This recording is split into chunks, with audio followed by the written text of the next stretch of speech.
আসসালামু আলাইকুম। একটা ছন্দ বানাইছি।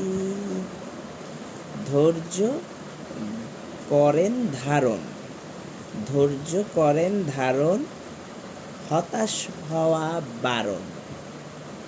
আবার বলি বলি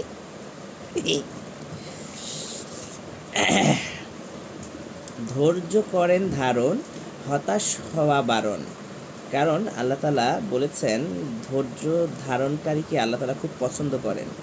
সো আল্লাহ তাআলার তরফ থেকে অনেক পরীক্ষা আসবে, যেটা মনে হবে যে আসলে আমাদের জন্য অনেক কঠিন, বাট এটা কঠিন কিছুই না। যখন আমি ধৈর্য ধারণ করব, ইনশাআল্লাহ আল্লাহ তাআলা আমাকে অনেক ভালো কিছু দিবে। তাহলে ধৈর্য ধারণ করা যাক। এটা এই ভিডিওটা করার কারণ কি বলতে পারবে কেউ? কমেন্ট কমেন্ট কমেন্ট করো।